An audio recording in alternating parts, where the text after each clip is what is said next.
evening and welcome to yet another edition of Sunday Special. On the highlight are heartwarming stories that will educate, inform and thrill you watching the light. And so stories from the religious, political, security, education, environment, and most touching, the story on the plight of a patient with spinal cord injury that you need to lend a helping hand. It all's going to happen on Sunday Special tonight. I will be your guide, Maureen Leo Ajo. I'll be right back.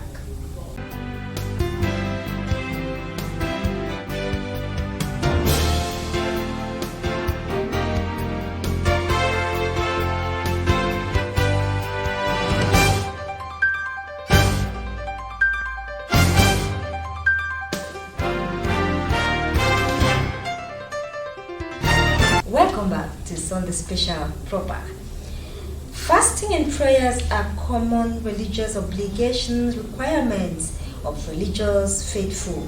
It is an abstinence from any kind of food and is being practiced in Christendom. In the Christendom, fasting and prayer is an expression of subjecting the physical body to gain access to God for a desired need. Correspondent Benny Achibon, who tries to x-ray the place of fasting and prayer in the life of Christian faithful, also unraveled its significance. Fasting and prayers, believers are said, is an appropriate bodily reaction to the grievous state of the soul. The ancient practice is a natural way to show faith through humility by subduing the whole being. The solitary period of fasting and prayer comes willfully and a spiritual connection to the physical. What is biblical fasting and how does it work? Fasting is an ingredient that makes power, tremendous power, available in prayer. So prayer for a Christian is not an option. It is not an option, it is compulsory. Because what can take you to the next level is prayer. What can give you victory in the realm of the spirit is prayer. Fasting and prayer is not limited to only the believers.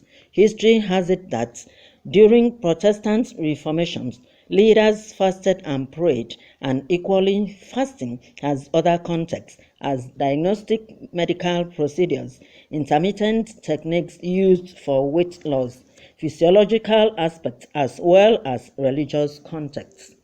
In Calabar, Benny Achibong, NTA News. And as Nigerians begin to search for credible leaders to consolidate on the gains of President Muhammadu Buhari-led administration, a coalition of youth groups in Akwa Ibom State are pressing on Vice President Yemi Osinbajo to join the 2023 presidential race. The youths insist that the country needs a leader who can continue with lofty programs of President Buhari, particularly those that impact directly on the poor and most vulnerable. Clement Barikwe reports. Carrying placards with different inscriptions, the youth under the aegis of Akwa Ibom Coalition for Osinbajo 2023 took their message of confidence in Vice President Yemi Osinbajo's capacity to lead the country to major roads and streets within Oyo metropolis, while expressing satisfaction with the untiring efforts of President Buhari to lift millions of Nigerians out of poverty. The youth maintained that the country needs committed and well-grounded leaders in 2023 to sustain the gains of the present administration. His chances are very bright. I mean, he appeals to every demographic group in Nigeria, as it were.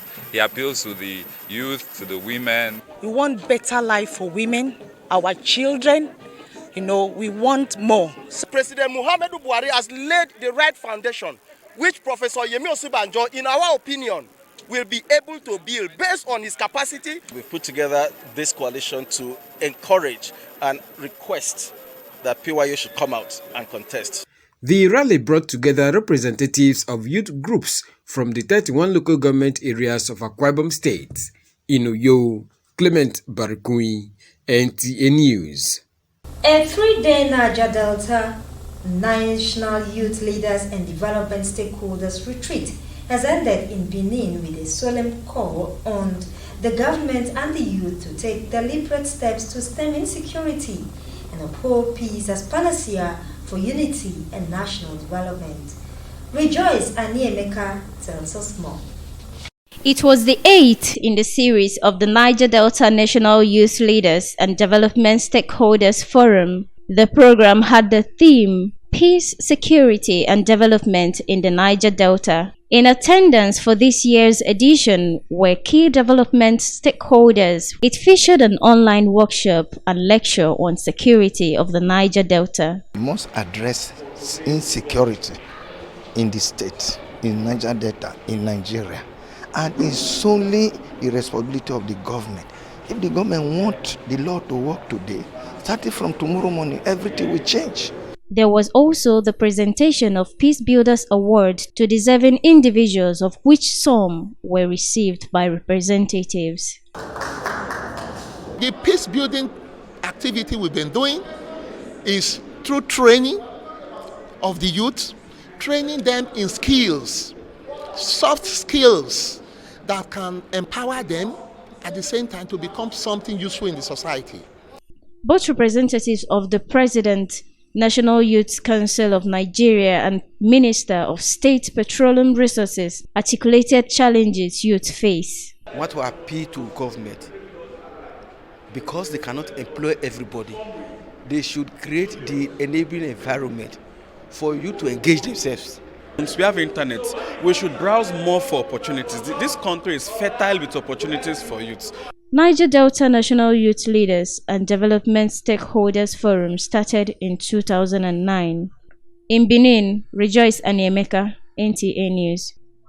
And over 22,160 kilograms of illicit substances have been seized in a sting operation conducted in 8 states by the operatives of the National Drug Law Enforcement Agency.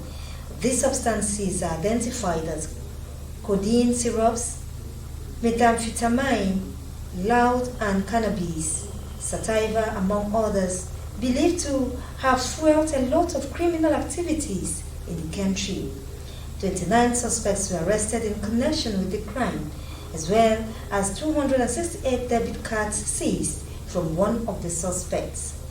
Meanwhile, the National Drug Law Enforcement Agency says it has destroyed 3 hectares of 4 dry season cannabis farms in Igbogiri Forest of Oriowom local government area of Edo State.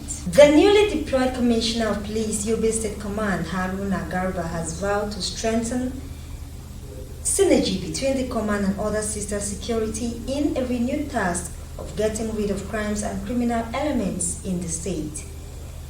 Yunusa Suleiman reports that the commissioner indicated this commitment while interacting with journalists at the force headquarters in Damaturu, the Yobe State capital, where he was emphatic that community policing remains a key policy in combating crimes in the country. Security experts have in many different fora emphasized the need for enhanced interagency collaboration for Nigeria to effectively tackle emerging security concerns rocking various parts of the country. This, they say, is achievable through complementary operations and credible intelligence sharing among units that made up the nation's security architecture. This perhaps explains the reason that the newly deployed Yobe State Commissioner of Police Haruna Garba, in a recent parley with journalists, says the command under his stewardship will enhance synergy with sister security agencies operating in the state, as well as other critical stakeholders to take out criminal elements. In tackling crime and criminality, the command under my watch will employ a 3-pronged approach: visibility policing, intelligence-led policing, and community policing. On rampant rape cases and gender-based violence, the CP pledges that his command will leave no stone unturned in tackling the menace so as to protect the dignity of the people, especially women and children who usually fall victims of such acts. What we tend to do, we have been doing to stem the tide is sensitization, to sensitize members of the public. He, however, appeals to the general public to always volunteer credible and actionable information to the police so as to serve them better, with the commitment of ensuring their fundamental rights as enshrined in the Constitution of the Federal Republic of Nigeria. In the Matru, Yunusa Suleiman, NTA News. And you are watching Sunday Special. Stay with us and you won't regret your time.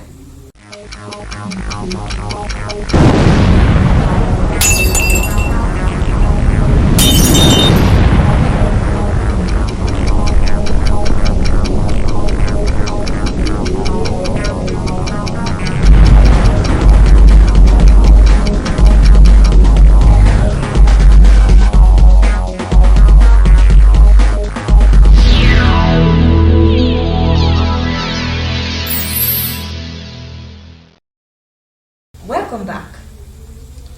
Dry lands comprise more than 40% of the landmass in Africa, but are facing constant threats by climate change and degradation. The Federal Ministry of Environment is now harnessing the research capacity of Bayero University, Kano, to address these threats. Onengiye Fineface tells us more. More than 325 million people live in dry lands. Dry lands have low rainfall and high temperatures, which affect crops and livestock production.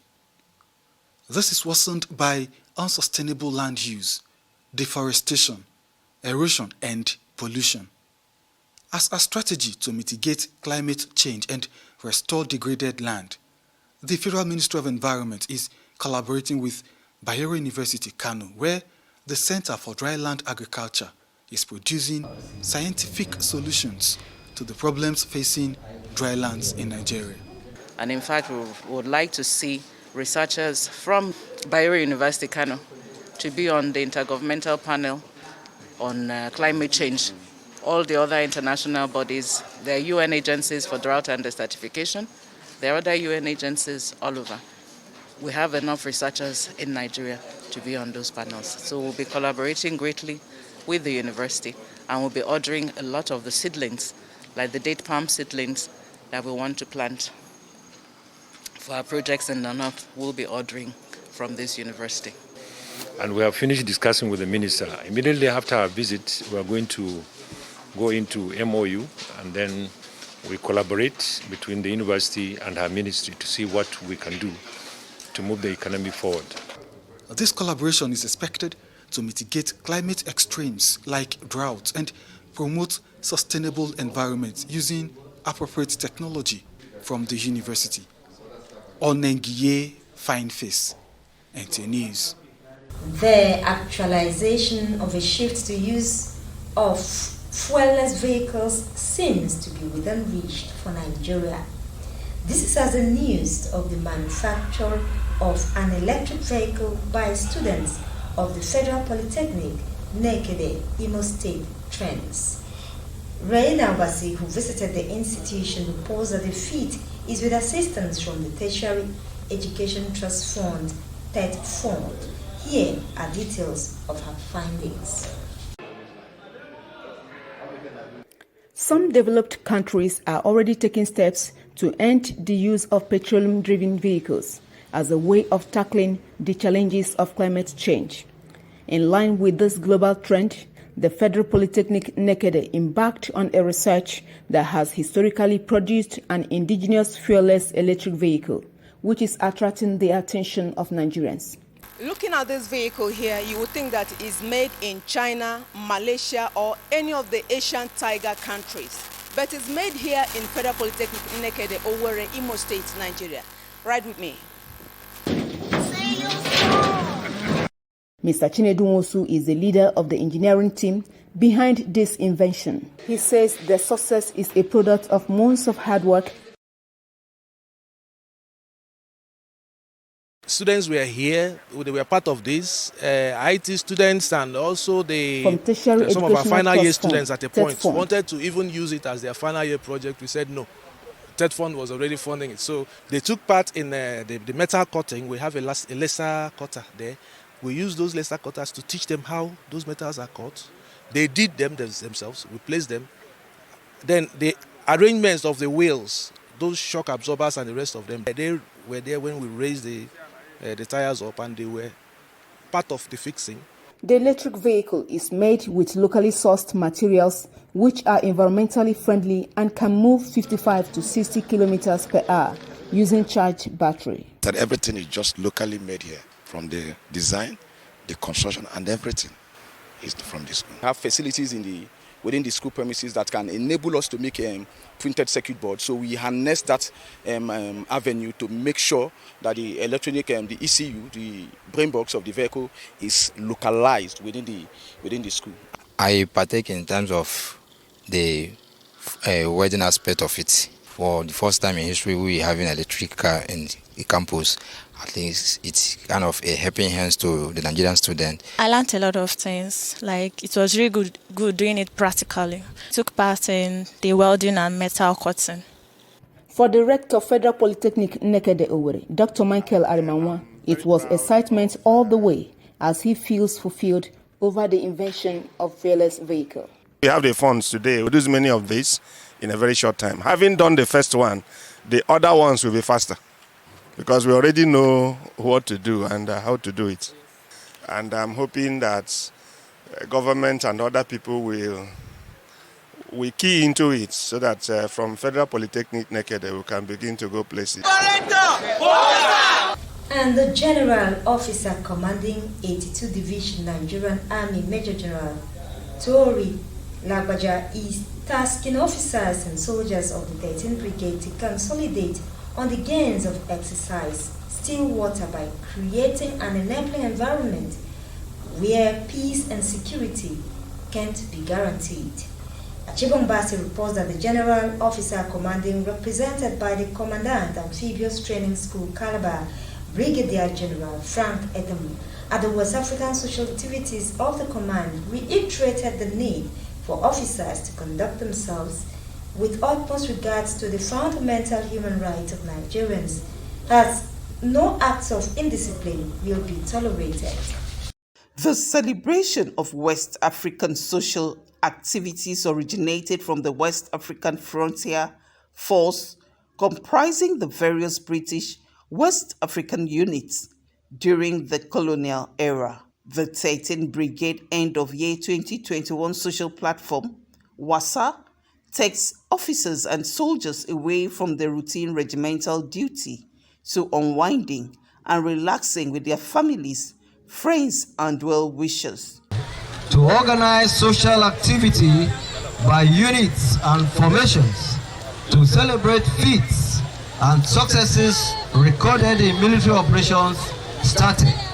The array of cultural display in this event demonstrates Nigeria's rich cultural heritage, and the 2021 WASA provides an opportunity to appreciate the nation's cultural diversity. The theme of this year's event, Celebrate Our Frontline Troops, is coming at a time the soldiers are involved in various theaters of operation.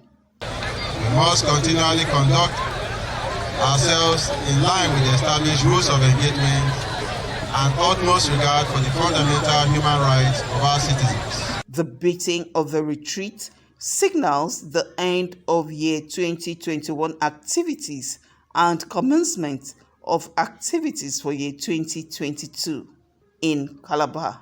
Achibombasi, NTA News. And have you ever imagined how it feels sitting on a particular spot for a whole day without moving an inch? Well, the feelings might not be anything close to that of Mr.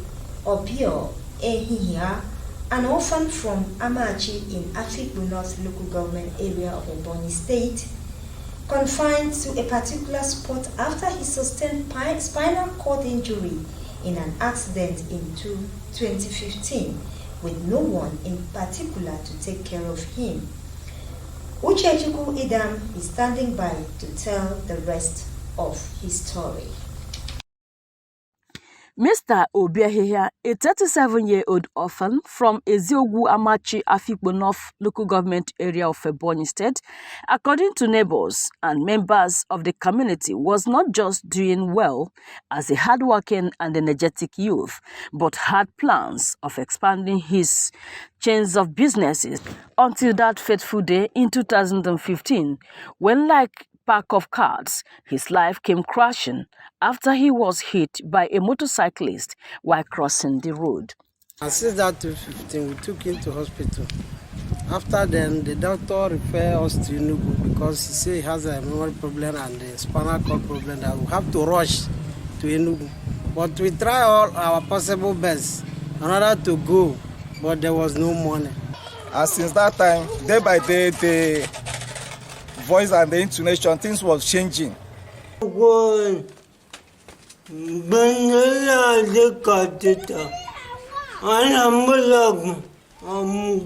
To worsen the situation for Mr. Ehia, who is not married and whose appearance looks unkempt for lack of care, the only surviving brother who took care of him and was making frantic efforts to see if help could come either from individuals or from the Ebonyi State government, died few years after, leaving Mr. Ehia to his fate.